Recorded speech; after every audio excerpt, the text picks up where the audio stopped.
വിശ്വാസ പ്രമാണത്തിൻ്റെ 8ാമത്തെ ആർട്ടിക്കിൾ അഥവാ 8ാമത്തെ പ്രമാണം പരിശുദ്ധാത്മാവിൽ ഞാൻ വിശ്വസിക്കുന്നു എന്നതാണ്. പരിശുദ്ധാത്മാവിലുള്ള വിശ്വാസത്തെക്കുറിച്ച് ഒട്ടനവധി കാര്യങ്ങൾ പറയാനുണ്ട്.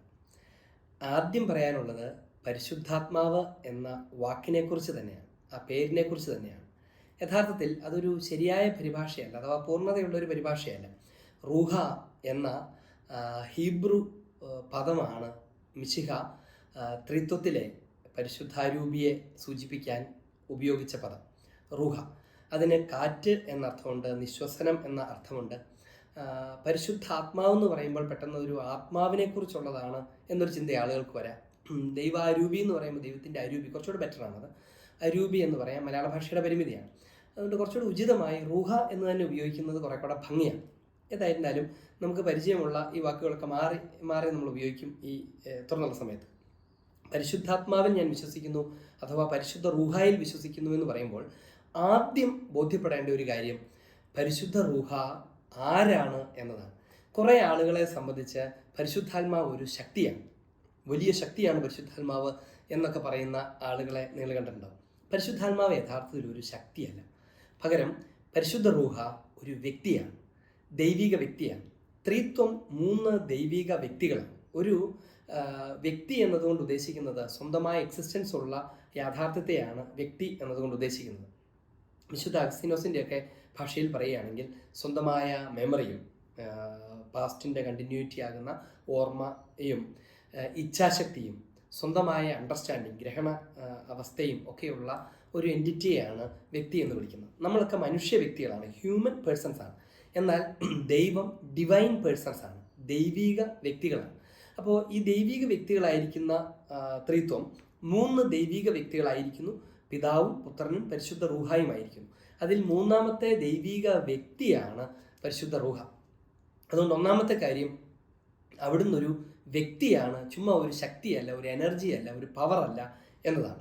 അതുകൊണ്ട് തന്നെ നമ്മെ സംബന്ധിച്ച് വളരെ പ്രായോഗികമായി പറഞ്ഞാൽ പരിശുദ്ധാത്മാവിനോടുള്ള അടുപ്പം അതൊരു വ്യക്തിയോട് അടുക്കുന്നത് പോലെ തന്നെയാണ്. എന്ന് പറഞ്ഞാൽ നിങ്ങളൊരു വ്യക്തിയെ എങ്ങനെ പരിചയപ്പെടുന്നു? ആദ്യം വളരെ അപരിചിതമായിരിക്കുന്നു, പിന്നെ അല്പാൽപ്പൊക്കെ സംസാരിക്കുന്നു, കൂടുതൽ പരിചയപ്പെട്ടു വരുന്നു, പിന്നെ ആളോട് നമുക്കൊരു വലിയ ബന്ധമുണ്ടാകുന്നു, നമ്മൾ പറയുന്നതൊക്കെ ആ വ്യക്തിക്ക് മനസ്സിലാകുന്നു.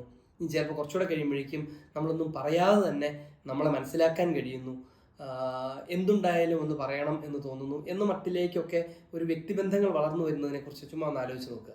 ഇതിനേക്കാൾ തീവ്രമായിട്ട് ഇതേ ഗ്രാജുവലായിട്ടാണ് പരിശുദ്ധ റൂഹായോടുള്ള വ്യക്തിബന്ധവും വളരുന്നത് അഥവാ വളർത്തേണ്ടത്.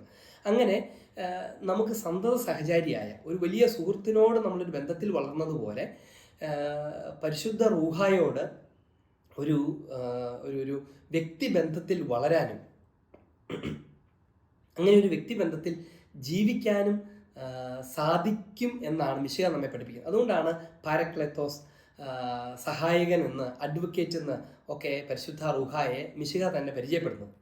സത്യത്തിൽ മിശിഹായുടെ പ്രബോധനങ്ങളുടെ, മിശിഹായുടെ രക്ഷാപ്രവൃത്തിയുടെ തുടർച്ചയാണ്, അഥവാ ഈ യുഗത്തിലുള്ള തുടർച്ചയാണ് പരിശുദ്ധ റൂഹ നിർവഹിക്കുന്നത്. അതുകൊണ്ടാണ് കർത്താവ് പറഞ്ഞത്, ഞാൻ പഠിപ്പിച്ചവയൊക്കെ തന്നെയാണ് പരിശുദ്ധാത്മാവ് വരുമ്പോൾ നിങ്ങളെ ഓർമ്മിപ്പിക്കാനിരിക്കുന്നത്.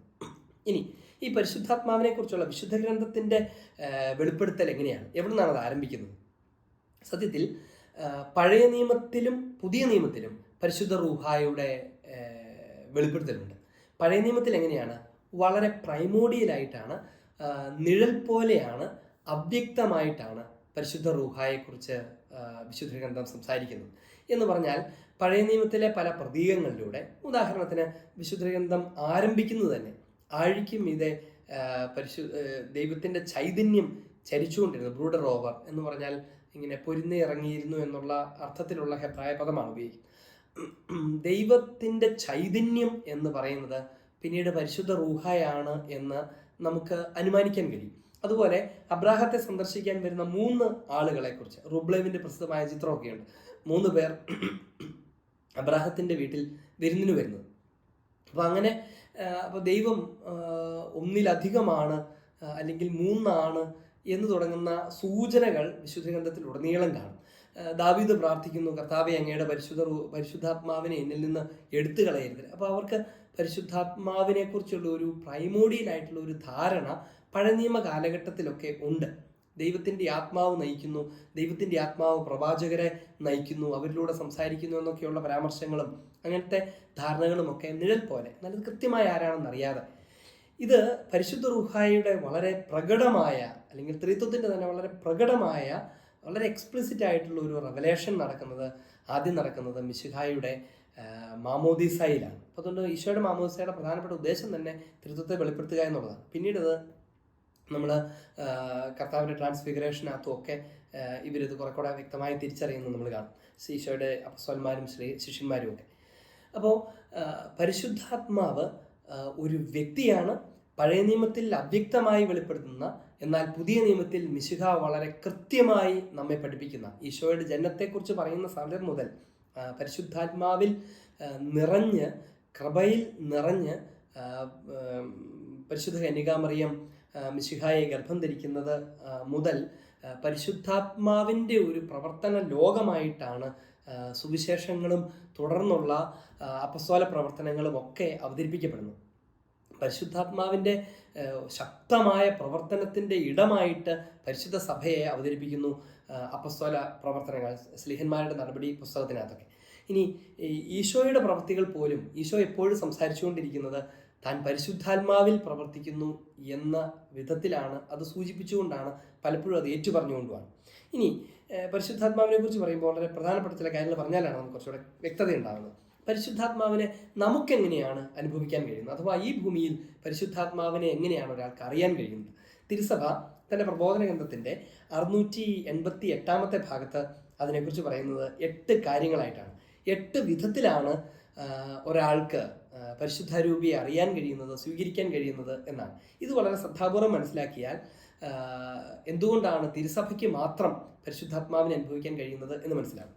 ഒന്നാമത്തേത്, അവിടുന്ന് പ്രചോദിപ്പിച്ച വിശുദ്ധ ലിഖിതങ്ങളിൽ, പരിശുദ്ധാത്മാവ് തന്നെ ഇൻസ്പയർ ചെയ്ത വിശുദ്ധ ലിഖിതങ്ങളിൽ പരിശുദ്ധാത്മാവിനെ അറിയാൻ പറ്റും. 2, സഭാപിതാക്കന്മാർ യഥാർത്ഥത്തിൽ എന്നും സാക്ഷ്യം വഹിച്ചിട്ടുള്ള വിശുദ്ധ പാരമ്പര്യത്തിൽ പരിശുദ്ധ റൂഹായെ അറിയാൻ കഴിയും. 3, തിരുസഭയുടെ സഹായമുള്ള പരിശുദ്ധാത്മാവിൻ്റെ സഹായമുള്ള തിരുസഭയുടെ പ്രബോധന അധികാരത്തിൽ പരിശുദ്ധ റൂഹായെ അറിയാൻ കഴിയും. 4, പരിശുദ്ധാത്മാവ് നമ്മെ വാക്കുകളിലൂടെയും പ്രതീകങ്ങളിലൂടെയും ക്രിസ്തുവുമായുള്ള ഐക്യത്തിലേക്ക് കൊണ്ടുവരുന്ന കൗദാശിക ആരാധനയിൽ ദിവ്യ റൂഹായെ അറിയാനും അനുഭവിക്കാനും കഴിയും. 5, പരിശുദ്ധാത്മാവ് നമുക്കായി മാധ്യസ്ഥം വഹിക്കുന്ന പ്രാർത്ഥനകളിൽ റൂഹായെ അറിയാൻ കഴിയും. ഇനി 6, സഭയെ പടുത്തുയർത്തുന്ന വരങ്ങൾ, ശുശ്രൂഷകൾ എന്നിവയിൽ പരിശുദ്ധ റൂഹായെ അറിയാൻ പറ്റും. പരിശുദ്ധാത്മാവിൻ്റെ പ്രവർത്തനത്തിൻ്റെ വലിയൊരു പ്രധാനപ്പെട്ട മേഖലയാണ് വരദാന ഫലങ്ങൾ. സമയത്തിൻ്റെ പരിമിതി കൊണ്ടാണ് അതിനെക്കുറിച്ച് വിശദീകരിക്കാത്തത്. വരങ്ങളിലൂടെ പരിശുദ്ധ റൂഹ നമ്മെ സഹായിച്ചുകൊണ്ടിരിക്കും. വരങ്ങളുടെ ദൗത്യം അത് സഭയെ പടുത്തുയർത്തുക എന്നുള്ളതാണ്. തിരുസഭയുടെ ശുശ്രൂഷയ്ക്ക് വേണ്ടിയാണ് വരങ്ങൾ. അതുകൊണ്ട് തന്നെ തിരുസഭയിൽ നിന്ന് വിഘടിതമായിരിക്കുന്ന ഗ്രൂപ്പുകളിലും പ്രൊട്ടസ്റ്റന്റ് സെക്റ്റുകളിലും ഒക്കെ ഈ പരിശുദ്ധ സഭയെ പടുത്തുയർത്താൻ വേണ്ടിയുള്ള പരിശുദ്ധാത്മാവ് അവിടെ പോയി വരങ്ങളിലൂടെ പ്രവർത്തിക്കുമെന്ന് കരുതുന്നത് അർത്ഥശൂന്യമാണ്. 7, അപ്പസ്തോലികവും പ്രേക്ഷിത പ്രവൃത്തിപരവുമായ ജീവിതത്തിൻ്റെ അടയാളത്തിൽ, അങ്ങനത്തെ ശുശ്രൂഷകളിൽ, ശ്ലൈഹിക ശുശ്രൂഷയിൽ, പ്രേക്ഷിത ശുശ്രൂഷയിൽ പരിശുദ്ധ റൂഹായെ അനുഭവിക്കാൻ കഴിയും. 8, വിശുദ്ധരുടെ സാക്ഷ്യത്തിൽ, അവിടുന്ന് തന്നെ വിശുദ്ധി വെളിപ്പെടുത്തുകയും രക്ഷാകർമ്മം തുടരുകയും ചെയ്യുന്ന വിശുദ്ധരുടെ സാക്ഷ്യത്തിൽ, അവരുടെ ജീവിത സാക്ഷ്യത്തിൽ നിന്നാണ് ഉദ്ദേശിക്കുന്നത്. അവരുടെ ജീവിതത്തിൽ പരിശുദ്ധ റൂഹായെ അനുഭവിക്കാൻ പറ്റും. ഇനി പരിശുദ്ധ റൂഹായെ വിശുദ്ധ ഗ്രന്ഥം അവതരിപ്പിക്കുന്നത് പ്രതീകങ്ങളിലൂടെയാണ്. തിരുസഭയിൽ പരിശുദ്ധ റൂഹ അവിടുന്ന് അരൂപിയാകിയാൽ അവിടുന്ന് അവതരിപ്പിക്കപ്പെടുന്നത് പ്രതീകങ്ങളിലൂടെയാണ്. ഏതാനും ചില പ്രധാനപ്പെട്ട പ്രതീകങ്ങളെ ശ്രദ്ധയിൽപ്പെടുത്താം. നമുക്ക് സുപരിചിതമായ ചില പ്രതീകങ്ങളുണ്ട്, അപരിചിതമായതുകൊണ്ട് ഉണ്ടാവാനിടയുണ്ട്. ഏറ്റവും സുപ്രസിദ്ധമായത് അഗ്നിയും ജലവുമാണ്. ജലം പരിശുദ്ധാത്മാവിനെ, ജലത്തിൽ ഉള്ള മാമോദിസ അങ്ങനെ തുടങ്ങുന്ന പരിശുദ്ധാത്മാവിനെ, ജലം നമ്മൾ CCCയുടെ 694 ഇങ്ങനെ വായിക്കും. ജലത്തിൻ്റെ പ്രതീകാത്മകത മാമോദിസയിൽ പരിശുദ്ധാത്മാവ് നടത്തുന്ന പ്രവർത്തനത്തെ സൂചിപ്പിക്കുന്നതാണ്. മറ്റൊന്ന് അഭിഷേകമാണ്. അഭിഷേക തൈലം, അഭിഷേകം ചെയ്യൽ. മിശിഹ തന്നെ അഭിഷിക്തൻ എന്നാണ്. അത് പരിശുദ്ധാത്മാവിൻ്റെ സാന്നിധ്യത്തെ കൂടെ സൂചിപ്പിക്കുന്നതാണ്. അത് ഈ മുറോൻ തൈലത്തെ ആശീർവദിക്കുമ്പോൾ, ക്രിസം എന്നൊക്കെ ലത്തീൻ ക്രമത്തിൽ പറയുന്ന മുറോൻ തൈലത്തിൻ്റെ ആശീർവാദത്തിൽ പരിശുദ്ധ റൂഹായുടെ ആവാസമാണ് സംഭവിക്കുന്നത്. അതുകൊണ്ട് പരിശുദ്ധാത്മാവിനാലാണ്, ആ തൈലം ഉപയോഗിച്ചാണ് പരിശുദ്ധാത്മാവിൽ ഒരാൾ തൈലാഭിഷേകത്തിലും തിരുപ്പട്ടത്തിലും മാമൂസയിലും ഒക്കെ അഭിഷേകം ചെയ്യപ്പെടുന്നതൊക്കെ അതിലാണ്. അപ്പോൾ അതുകൊണ്ട് അഭിഷേകം തന്നെ പരിശുദ്ധാത്മാവിൻ്റെ ഒരു അടയാളമാണ്. അഗ്നി നമുക്കറിയാം, അഗ്നിനാവുകൾ പോലെ ഇറങ്ങി വന്ന പരിശുദ്ധ റൂഹ പരിശുദ്ധാത്മാവിൻ്റെ കടന്നുവരലിനെ സൂചിപ്പിക്കുന്നതാണ്. ഇത് പറയുമ്പോൾ ഒരു കാര്യം കൂടെ അതിൻ്റെ കൂടെ ചേർത്ത് പറയട്ടെ. പരിശുദ്ധാത്മാവിനെ എപ്പോഴാണ് ലോകം നേരിട്ട് സ്വീകരിച്ചത്? ആ ലോകത്തിൽ ഒരാൾ അല്ലെങ്കിൽ ആരെങ്കിലും ആദ്യമായി സ്വീകരിച്ചത് എപ്പോഴാണ്? പെട്ടെന്ന് മനസ്സിൽ വരുന്ന ഉത്തരം പെന്തക്കുസ്ത നാളിൽ അഗ്നിനാവുകൾ പോലെ പറന്നിറങ്ങിയപ്പോഴാണ് എന്ന് ആയിരിക്കും. എന്നങ്ങനല്ല. പരിശുദ്ധ റൂഹായെ മിശിഹ നൽകുന്നത് അത് ഈശോയുടെ ഉത്ഥാനത്തെ തുടർന്ന് ഉടനെയാണ്. അത് യോഹന്നാന്റെ സുവിശേഷം 20-ാമത്തെ അധ്യായം 22-ാം തിരുവചനത്തിൽ നമ്മളിങ്ങനെ വായിക്കും. ഇത് പറഞ്ഞിട്ട് അവരുടെ മേൽ നിശ്വസിച്ചുകൊണ്ട് അവരോട് അരുൾ ചെയ്തു, നിങ്ങൾ പരിശുദ്ധാത്മാവിനെ സ്വീകരിക്കുവിൻ. 2 കാര്യങ്ങളുണ്ട് അതിനകത്ത്. ഒന്നാമത്തേത്, അവിടുന്ന് അവരുടെ മേൽ നിശ്വസിച്ചുകൊണ്ട് അരുൾ ചെയ്തു. അതായത് ഈ സൃഷ്ടി വിവരണത്തിൽ, ഉൽപ്പത്തിയുടെ ആരംഭത്തിൽ സൃഷ്ടി വിവരണത്തിൽ മനുഷ്യനെ രൂപപ്പെടുത്തിയിട്ട് അവൻ്റെ മേൽ നിശ്വസിച്ച ദൈവം അതുപോലെ തന്നെ ചെയ്യുന്ന 2ാമത്തെ പ്രവൃത്തിയാണ് ഇത്. അവിടുന്ന് അവരുടെ മേൽ നിശ്വസിച്ചു. തൻ്റെ ഉള്ളിലുള്ള റൂഹായെ, ഉൽപ്പത്തിയുടെ ആരംഭത്തിൽ തൻ്റെ ഉള്ളിലുള്ള ജീവനെയാണ് പകർന്നതെങ്കിൽ നിത്യജീവൻ്റെ അടയാളവും കാരണവുമായിരിക്കുന്ന പരിശുദ്ധ റൂഹായെയാണ്, കാറ്റാകുന്ന നിശ്വസനമാകുന്ന റൂഹായെയാണ് മിശിഹ സ്ലീഹന്മാരിലേക്ക് നിവേശിപ്പിക്കുന്നത്, അവരിലേക്ക് അയക്കുന്നത്, അവരിലേക്ക് കടത്തിവിടുന്നത്. ഇനി ഇതിനകത്തൊരു കാര്യം കൂടിയുണ്ട്. ഇത് നൽകുന്നത് ഈ 12 സ്ലീഹന്മാർക്കാണ്. നിങ്ങൾ പരിശുദ്ധ റൂഹായെ സ്വീകരിക്കുവാനെന്ന് പറഞ്ഞ് അവർക്കാണ് പരിശുദ്ധാത്മാവിനെ മിശിഹ കൈമാറുന്നത്. അതിനെക്കുറിച്ച് ഇത് പറഞ്ഞു തീർത്തിട്ട് അതിനെക്കുറിച്ച് പറയാം. മറ്റൊരു അടയാളം മേഘവും പ്രകാശവുമാണ്. പരിശുദ്ധാത്മാവിൻ്റെ വെളിപ്പെടുത്തലുകളിൽ ഈ 2 പ്രതീകങ്ങളും അവിഭാജ്യമാണ്. പഴയ നിയമത്തിൽ ദൈവത്തിൻ്റെ പ്രത്യക്ഷീകരണങ്ങളിൽ മേഘം ചിലപ്പോൾ അവ്യക്തമായും ചിലപ്പോൾ പ്രകാശപൂർണമായും സജീവൻ രക്ഷകനുമായ ദൈവത്തെ വെളിപ്പെടുത്തുന്നു എന്നൊക്കെ നമ്മൾ വായിക്കും. അപ്പോൾ അതുകൊണ്ട് വല്ലാത്ത പ്രഭാപൂരം, അത് പരിശുദ്ധ റൂഹായെ സൂചിപ്പിക്കുന്നു. ത്രിത്വമാണ് എപ്പോഴും സന്നിഹിതമാകുന്നത് മേഘം. ഇനി അതുപോലെ മറ്റൊന്ന് മുദ്രയാണ്. മുദ്ര ചെയ്യുക എന്നൊക്കെ പറയുന്നത്, ദൈവത്തിൻ്റെ മുദ്ര, അഭിഷേകത്തിൻ്റെ മുദ്ര എന്നൊക്കെയുള്ള പ്രതീകങ്ങൾ അത് പരിശുദ്ധ റൂഹായെ സൂചിപ്പിക്കുന്നതാണ് എന്ന് തിരുസഭ പഠിപ്പിക്കും.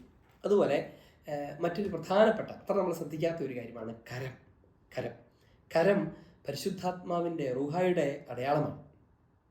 ഈശോയോട് ഈ യഹൂദര് വന്ന് ഈശോയെ കുറ്റപ്പെടുത്തിക്കൊണ്ട് സംസാരിക്കുമ്പം അവർ പറയും, നീ പിശാചുക്കളെ പുറത്താക്കുന്നത് ബെൽസബൂലിനെ കൊണ്ടാണ്, അവരുടെ തന്നെ തലവനെ കൊണ്ടാണ് എന്ന് പറയും. അപ്പോൾ കർത്താവ് അവരോട് തിരിച്ച് അവരോട് ഇച്ചിരി കർക്കശമായ വിധത്തിൽ മറുപടി കൊടുക്കും. എന്നിട്ട് അങ്ങനെയാണെങ്കിൽ നിങ്ങളുടെ പിതാക്കന്മാർ ആരെ കൊണ്ടാണ് പിശാചുക്കളെ പുറത്താക്കിയതെന്നൊക്കെ ചോദിച്ചിട്ട് കർത്താവ് പറയാണ്, എന്നാൽ ഞാൻ സാത്താനെ പുറത്താക്കുന്നത് ദൈവകരം കൊണ്ടാണെങ്കിൽ ദൈവരാജ്യം നിങ്ങളുടെ ഇടയിൽ വന്നു കഴിഞ്ഞിരിക്കുന്നു എന്ന് ഈശോയോട് പറഞ്ഞു. ഞാൻ പിശാചിനെ പുറത്താക്കുന്നത് ദൈവകരം കൊണ്ടാണെങ്കിൽ എന്ന്. ദൈവത്തിൻ്റെ കരം കൊണ്ട്, ദൈവത്തിൻ്റെ കരം എന്ന് ഉദ്ദേശിക്കുന്നത് പരിശുദ്ധ റൂഹായാണ് എന്ന് പറയാൻ മിശിഹ പറയുകയാണ്, ഞാൻ പരിശുദ്ധ റൂഹായാലാണ് സത്താനെ ബഹിഷ്കരിക്കുന്നത്. ഇപ്പോൾ എക്സോർസത്തിൻ്റെ ദൗത്യം ദുഷ്ടാരൂപിയെ ബഹിഷ്കരിക്കുന്നത് പരിശുദ്ധ അരൂപിയാണ്, ദൈവാത്മാവാണ്. ഇനി മറ്റൊരടയാളം വിരലാണ്. കൈവിരലാണ്. ഈ വിരൽ ഇത് വളരെ ഒരു വളരെ എന്താ പറയുക, അർത്ഥപൂർവമായ സൂചകമാണ്. നമ്മൾ ഈശോയുടെ അടുത്ത് പാപിനിയായ സ്ത്രീയെ കൊണ്ടുവരുമ്പോൾ അവിടുന്ന് ചെയ്യുന്നത് എന്താണ്? അവിടുന്ന് വെറുതെ നിലത്ത് കുനിഞ്ഞിരുന്ന് വിരൽ കൊണ്ട് എഴുതിക്കൊണ്ടിരുന്നു. പല വിധത്തിൽ വ്യാഖ്യാനിക്കുന്നത് ഞാൻ കേട്ടിട്ടുണ്ട്. ചിലർ പറയും അർത്ഥശൂന്യമായി വെറുതെ ഇങ്ങനെ വരച്ചുകൊണ്ടിരിക്കുമായിരുന്നു, അല്ലെങ്കിൽ അവരുടെ പാപങ്ങൾ എഴുതുകയായിരുന്നു എന്നൊക്കെ നമ്മൾ കേൾക്കാനുണ്ട്. എന്നാൽ കുറെ കൂടെ കൃത്യമായ അർത്ഥത്തിൽ ഇതിനൊരു പഴയ നിയമ പശ്ചാത്തലം കൂടിയുണ്ട്. എന്താണെന്നറിയാമോ? അതായത് പഴയ നിയമത്തിലെ 10 കൽപ്പനകൾ, ആ 10 കൽപ്പനകൾ ദൈവം തൻ്റെ വിരൽ കൊണ്ട് എഴുതിയതാണ് എന്നാണ് യഹൂദരുടെ ബോധ്യം. അഥവാ ദൈവം തന്നെ നേരിട്ട് എഴുതിയതാണ്. ദൈവം തൻ്റെ വിരൽ കൊണ്ട്, ഒരു കളിമണ്ണിൽ എഴുതുന്നത് പോലെ ദൈവത്തിന് അങ്ങനെ എഴുതാൻ പറ്റുമല്ലോ, ദൈവം അങ്ങനെ എഴുതിയതാണ് എന്ന് മോശ അവരെ പഠിപ്പിച്ചിരുന്നു. അവരത് ബോധ്യപ്പെട്ടിരുന്നു, അവർ ജീവിച്ചിരുന്നു. അപ്പോൾ ദൈവിക പ്രമാണങ്ങൾ നൽകിയ ദൈവത്തിൻ്റെ കരം പരിശുദ്ധ റൂഹായാണ്.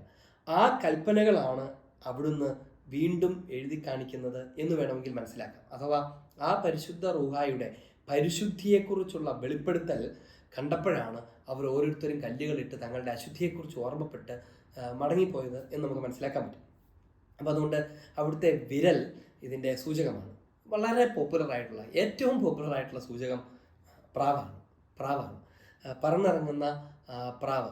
ഇതിനൊരു ചെറിയ തെറ്റിദ്ധാരണ ആളുകൾക്ക് ഉണ്ടാകാൻ ഇടയുള്ളത് പ്രാവിൻ്റെ രൂപത്തിൽ ഇറങ്ങി വന്നു എന്നാണ് പലരും നമ്മൾ ചെയ്യുന്നത്. അപ്പോൾ പ്രാവ് പറന്നു, പ്രാവായിട്ട് പരിശുദ്ധാത്മാവ് ഇറങ്ങി വന്നു എന്നൊക്കെ കരുതാറുണ്ട്. പക്ഷേ യഥാർത്ഥത്തിൽ അങ്ങനെയല്ല. പ്രാവ് പറന്നിറങ്ങുന്നത് പോലെ പറന്നിറങ്ങി എന്നാണ്. അതായത് പരിശുദ്ധ റൂഹ പറന്നിറങ്ങി എന്നാണ്. അതായത് പ്രാവൊക്കെ പറന്നിറങ്ങുന്നത് പോലെ എന്ന് മാത്രമാണ് അതിൻ്റെ അർത്ഥം. പക്ഷെ ഏതായാലും ഒരു പ്രാവിനോടൊരു ഒരു ഒരു ഒരു ഒരു പരാമർശ ബന്ധമുള്ളതുകൊണ്ട് പ്രാവിനെ ഒരു പരിശുദ്ധാത്മാവിൻ്റെ പ്രതീകമായിട്ട് തിരുസഭ എന്നും കരുതും. അപ്പോൾ അതുകൊണ്ടാണ് സ്ലീവായുടെ മുകളിൽ പരിശുദ്ധാരൂപിയെ സൂചിപ്പിക്കുന്ന പ്രാവിൻ്റെ അടയാളം ഉണ്ടായിരിക്കുന്നത് എന്ന് നോക്കാം. ഇനി പരിശുദ്ധ റൂഹ അത് ഏത് തരം ആത്മാവാണ്, ആരുടെ ആത്മാവാണ്, എന്താത്മാവാണ് എന്നൊരു ചോദ്യമുണ്ട്. എന്താത്മാവാണത് എന്നതിന് കൊടുക്കുന്ന ഉത്തരം, പരിശുദ്ധ സഭ കൊടുക്കുന്ന ഉത്തരം ഇങ്ങനെയാണ്: പരിശുദ്ധാരൂപി തിരുസഭയുടെ ആത്മാവാണ്. വെറുതെ ആരുടെയെങ്കിലും ആത്മാവോ അല്ലെങ്കിൽ എല്ലാവർക്കും വേണ്ടിയിട്ട് ചുമ്മാ ഇങ്ങനെ ഫ്രീലാൻസർ എന്നതുപോലെ അയക്കപ്പെട്ടിരിക്കുന്ന ആത്മാവോ അല്ല. പകരം അത് തിരുസഭയുടെ ആത്മാവാണ് പരിശുദ്ധാത്മാവ്. തിരുസഭയെ പടുത്തുയർത്താൻ, തിരുസഭയെ ശക്തിപ്പെടുത്താൻ, തിരുസഭയെ നയിക്കാൻ, തിരുസഭയുടെ ശുശ്രൂഷകരെ വഴി നടത്താൻ, കൂദാശകളിലൂടെ അവയെ പൂർത്തീകരിക്കാൻ ഒക്കെയായി നൽകപ്പെട്ടിരിക്കുന്ന പരിശുദ്ധാത്മാവാണ്. അതുകൊണ്ട് പരിശുദ്ധാത്മാവും തിരുസഭയും ഒരു വിശ്വാസ പ്രഖ്യാപനത്തിൻ്റെ ഭാഗങ്ങളാണ് എന്ന് നമ്മൾ ഓർക്കണം. തിരുസഭയുടെ പ്രബോധന ഗ്രന്ഥത്തിലും പരിശുദ്ധാത്മാവിൽ വിശ്വസിക്കുന്നു എന്നതും തിരുസഭയിൽ വിശ്വസിക്കുന്നു എന്നതാണ് ഒരുമിച്ചാണ് പറഞ്ഞു പോകുന്നത്. അത് നമ്മൾ CCC 739 739 നമ്മളിങ്ങനെ വായിക്കും: പരിശുദ്ധാത്മാവ് റൂഹ ക്രിസ്തുവിൻ്റെ അഭിഷേകമായതിനാൽ ശരീരത്തിൻ്റെ ശിരസായ ക്രിസ്തു തൻ്റെ അവയവങ്ങളിൽ ആത്മാവിനെ വർഷിക്കുന്നു. തൻ്റെ അവയവങ്ങളിൽ ആത്മാവിനെ വർഷിക്കുന്നു. ലോകത്തിന് മുഴുവനല്ല വർഷിക്കുന്നത്, തൻ്റെ അവയവങ്ങളിൽ ആത്മാവിനെ വർഷിക്കുന്നു. ഇനി വീണ്ടും ഏറ്റവും ശക്തമായി നമ്മൾ കാണാതെ പഠിച്ചിരിക്കേണ്ട ഒരു ഭാഗം CCCയുടെ 797 797. അതിങ്ങനെയാണ്: നമ്മുടെ അവയവങ്ങൾക്ക് നമ്മുടെ ആത്മാവ് എന്തായിരിക്കുന്നുവോ അതുതന്നെയാണ് മിശിഹായുടെ അവയവങ്ങൾക്ക്. എന്നിട്ട് ഹൈഫൻ ഇട്ടിട്ട് തിരുസഭ പഠിപ്പിക്കും: തിരുസഭയാകുന്ന ക്രിസ്തു ശരീരത്തിന് പരിശുദ്ധാത്മാവ്. ഇത് വായിച്ചേൽപ്പിക്കാം: നമ്മുടെ അവയവങ്ങൾക്ക് നമ്മുടെ ആത്മാവ് എന്തായിരിക്കുന്നുവോ അതുതന്നെയാണ് ക്രിസ്തുവിൻ്റെ അവയവങ്ങൾക്ക്, അതായത് സഭയാകുന്ന ക്രിസ്തുവിൻ്റെ ശരീരത്തിന് പരിശുദ്ധാത്മാവ്. അതായത് എൻ്റെ ശരീരത്തിൽ എൻ്റെ ആത്മാവ് എങ്ങനെയോ അങ്ങനെയാണ് ക്രിസ്തുവിൻ്റെ ശരീരമാകുന്ന തിരുസഭയ്ക്ക് പരിശുദ്ധാത്മാവ്. എന്താണ് അതിൻ്റെ സൂചകം? പരിശുദ്ധാത്മാവ് ക്രിസ്തുവിൻ്റെ ശരീരത്തിൻ്റെ ആത്മാവായതുകൊണ്ട് അത് പ്രവർത്തിക്കുന്നതും കടന്നു വരുന്നതും ജീവിക്കുന്നതും നിലനിൽക്കുന്നതും ആ ശരീരത്തിലാണ്, അതിന് പുറത്തല്ല. അതുകൊണ്ട് പരിശുദ്ധാരൂപിയുടെ ശുശ്രൂഷയുടെ ഭാഗവാക്കുകളാകണമെന്നുണ്ടെങ്കിൽ അതിൻ്റെ ഒരൊറ്റ കണ്ടീഷൻ അത് തിരുസഭയിൽ അംഗമായിരിക്കുക എന്നുള്ളതാണ്. തിരുസഭയുടെ ഭാഗമാകാതെ തിരുസഭയെ എതിർത്ത് നിൽക്കുന്ന വിഘടിത ഗ്രൂപ്പുകളിലും തിരുസഭയെ നിരന്തരം ആക്രമിച്ചുകൊണ്ടിരിക്കുന്ന പെന്തക്കോസ്റ്റൽ പ്രൊട്ടസ്റ്റന്റ് വിഭാഗങ്ങളിലും ചെന്ന് അവിടെ പരിശുദ്ധാത്മാവ് വരുന്നു എന്ന് പറഞ്ഞ് കൊട്ടിപ്പാടി പ്രാർത്ഥിക്കുമ്പോൾ ദൈവത്തിൻ്റെ റൂഹ വരില്ല എന്ന് നമ്മൾ ഓർക്കണം. കാരണം എന്താണെന്നറിയാമോ? നമ്മൾ യോഹന്നാൻ സുവിശേഷം 20:22 വായിച്ചതുപോലെ പരിശുദ്ധ റൂഹ അവിടുത്തെ നൽകിയിരിക്കുന്നത് സ്ലീഹന്മാർക്കാണ്, ശ്ലൈഹിക സഭയ്ക്കാണ്. സ്ലീഹന്മാരോട് പറയുകയാണ്, നിങ്ങൾ ആത്മാവിനെ സ്വീകരിക്കുവിൻ. അവരാണ് പരിശുദ്ധാത്മാവിനെ സ്വീകരിച്ചത്. സ്ലീഹന്മാരെ ശക്തിപ്പെടുത്താനും സ്ലീഹന്മാർ ചെല്ലുന്നിടത്തൊക്കെ സുവിശേഷം പഠിപ്പിക്കാനും അവിടെ സഭകളെ വളർത്താനും വേണ്ടിയിട്ടാണ് പരിശുദ്ധ റൂഹായി നൽകപ്പെട്ടത്. ആ റൂഹായ്ക്ക് എങ്ങനെ ശ്ലൈഹിക സഭയ്ക്കെതിരെ പ്രവർത്തിക്കാൻ കഴിയും? ഒരിക്കലും സംഭവിക്കില്ല. ഇനി ഈ സ്ലീഹന്മാർ കൈവച്ചാൽ മാത്രമാണ് പരിശുദ്ധാത്മാവ് പകർന്നു കൊടുക്കുകയുള്ളൂ. അല്ലാതെ പരിശുദ്ധാത്മാവെ വരണമേ എന്ന് ഒരാൾ ഉപവാസം എടുത്ത് പ്രാർത്ഥിച്ച് തപസ് ചെയ്ത് പ്രാർത്ഥിക്കുന്നതോടുകൂടെ പരിശുദ്ധാത്മാവ് വരും എന്ന് വിചാരിക്കരുത്. വലിയ ശക്തിയോടുകൂടെ പാട്ടും മേളവും കീബോർഡും ഒക്കെ ആയിട്ട് പ്രാർത്ഥിക്കുമ്പോൾ പരിശുദ്ധാത്മാവ് വരുന്നു എന്ന് വിചാരിക്കരുത്. പരിശുദ്ധാത്മാവ് കടന്നു ചെല്ലുന്നത് അത് സ്ലീഹന്മാരുടെ കൈവെപ്പ് വഴിയാണ്. മിശിഹ അവർക്ക് പകർന്നു കൊടുത്തു, അവർ ആർക്കൊക്കെ പകർന്നു കൊടുക്കുന്നോ അവരിലേക്കാണ്, അവരും അവരുടെ പിൻഗാമികളാകുന്ന മെത്രാന്മാരും അവരോട് കൂട്ട് ചേർന്നിരിക്കുന്ന അവരുടെ ശുശ്രൂഷകരാകുന്ന അവരുടെ കൈകളാകുന്ന വൈദികരും ആർക്ക് കൂദാശിയിൽ കൈവെപ്പ് നൽകി പകർന്നു കൊടുക്കുന്നോ അവർക്കുമാണ് പരിശുദ്ധാത്മാവിനെ കിട്ടുന്നത്. അതായത് സ്ഥൈര്യലേപനം എന്ന ലാറ്റിൻ ക്രമത്തിൽ വിളിക്കുന്ന, തൈലാഭിഷേകം എന്ന പൗരസ്ത്യ പാരമ്പര്യത്തിൽ വിളിക്കുന്ന ആ കൂദാശയിലാണ് പരിശുദ്ധ റൂഹായെ ഒരാൾക്ക് പകർന്നു കൊടുക്കുന്നത്. അല്ലാണ്ട് വെറുതെ ഒരാൾ പ്രാർത്ഥിക്കുമ്പം ഇങ്ങനെ ശൂന്യതയിൽ നിന്ന് ആത്മാവിനെ സ്വീകരിക്കുകയല്ല ചെയ്യുന്നത്. അത് നമ്മൾ അപ്പസ്തോല പ്രവർത്തനം ശ്രീഹന്മാർ നടപടി പുസ്തകത്തിൽ 8-ാമത്തെ അധ്യായം 14 മുതലുള്ള തിരുവചനങ്ങൾ നമ്മളിങ്ങനെ വായിക്കും. അത് സമരിയായിലെ ഒരു സംഭവവുമായിട്ട് ബന്ധപ്പെടുത്തിയാണ്. അതിങ്ങനെയാണ്: സമരിയായിലെ ജനം സുവിശേഷം സ്വീകരിച്ചു എന്നറിഞ്ഞപ്പോൾ ജെറുസലേമിലെ പ്രധാനികൾ പത്രോസിനെയും യോഹന്നാനെയും അവരുടെ അടുത്തേക്ക് അയച്ചു. അവർ മിശിഹായുടെ നാമത്തിൽ മാമോദിസ സ്വീകരിക്കുക മാത്രമേ ചെയ്തിരുന്നുള്ളൂ എന്ന് പറഞ്ഞതിൻ്റെ അർത്ഥം എന്താണ്? അവരോട് സുവിശേഷം പ്രഘോഷിച്ചവർ അവിടെയുണ്ട്, സമരിയായിലുണ്ട്. അവർക്ക് മാമോദിസ നൽകിയവരും അവിടെയുണ്ട്. പക്ഷേ അവർ പരിശുദ്ധ റൂഹായെ സ്വീകരിച്ചിരുന്നില്ല. എന്നാൽ ഈ ശ്ലീഹന്മാരുടെ പ്രതിനിധികൾ 2 പേർ അവരുടെ അടുത്തേക്ക് വന്നു. അവർ തങ്ങളുടെ അധികാരം ഉപയോഗിച്ച്, നമ്മൾ തുറന്നിങ്ങനെ വായിക്കും, അവർ അവരുടെ മേൽ കൈകൾ വെച്ചു. അവർ പരിശുദ്ധാത്മാവിനെ സ്വീകരിക്കുകയും ചെയ്തു. കണ്ടോ, ശ്ലൈഹിക കൈവെപ്പ് വഴിയാണ് പരിശുദ്ധാത്മാവിനെ നൽകുന്നത്, ഔദ്യോഗികമായി നൽകുന്നത്. ഇത് പറയുമ്പം ഒരു അക്രൈസ്തവനായ ഒരു വ്യക്തിക്ക് പരിശുദ്ധാത്മാവിൻ്റെ ഒരു നന്മയും ഉണ്ടാവില്ലേ എന്ന് ചോദിക്കാൻ ഇടയുണ്ട്. അതിൻ്റെ ഉത്തരം ഇതാണ്: അവർക്ക് പരിശുദ്ധ റൂഹായുടെ സാമീപ്യത്തിന് അവകാശം. ഉദാഹരണത്തിന് അങ്ങനെ ഒരാൾ പരിശുദ്ധാത്മാവിനെ കുറിച്ച് കേൾക്കുന്നു, അറിയുന്നു, പരിശുദ്ധാത്മാവെ എന്നെ സഹായിക്കണമെന്ന് പ്രാർത്ഥിക്കുന്നു. പരിശുദ്ധാത്മാവിൻ്റെ സഹായം ഉണ്ടാകും. അതും ഇൻഡ്വെല്ലിംഗ് ഓഫ് ദ ഹോളി സ്പിരിറ്റും പരിശുദ്ധാത്മാവിൻ്റെ അധിവാസവും രണ്ടും രണ്ടാണ്. പുറത്തുനിന്നുള്ളൊരു സഹായമൊക്കെ ഒരാൾക്ക് കിട്ടാം, പക്ഷെ പരിശുദ്ധ റൂഹ ഒരാളിൽ വന്ന് വസിക്കുന്നത് അങ്ങനെയാണ്. ഈ ശ്ലൈഹിക ക്രമത്തിൽ തന്നെ നടക്കുള്ളൂ. അതുകൊണ്ടാണ് ഈ പറഞ്ഞ ഭാഗം അപ്പോസ്തല പ്രവർത്തനം 8-14 ഭാഗങ്ങൾ കഴിഞ്ഞു കഴിഞ്ഞാൽ പിന്നെയുള്ള എന്നാ അറിയും, ശിമിയോൻ വന്നിട്ട് ഈ പണം കൊടുത്തുകൊണ്ട് പറയുകയാണ്, ഈ സിദ്ധി ഞങ്ങൾക്കും തരിക. വിശുദ്ധ പത്രോസ് അവനെ കഠിനമായി ശാസിക്കുന്നതും നിനക്ക് ദൈവത്തിൻ്റെ കൂടെ പങ്കുണ്ടായിരിക്കുകയില്ല എന്നൊക്കെ പറയുന്നതൊക്കെ നമ്മൾ വായിക്കും. കാരണം എന്താണ്? ഇത് ശ്ലൈഹിക ദാനമാണ്. അതുകൊണ്ട് ആ ദാനം സ്വീകരിച്ചവരോട് എളിമയോടെ കൂട്ടുചേർന്ന് നിന്നാൽ മാത്രമേ പരിശുദ്ധാത്മാവ് നമ്മിൽ വസിക്കുകയുള്ളൂ എന്ന് നമ്മൾ ബോധ്യപ്പെടണം.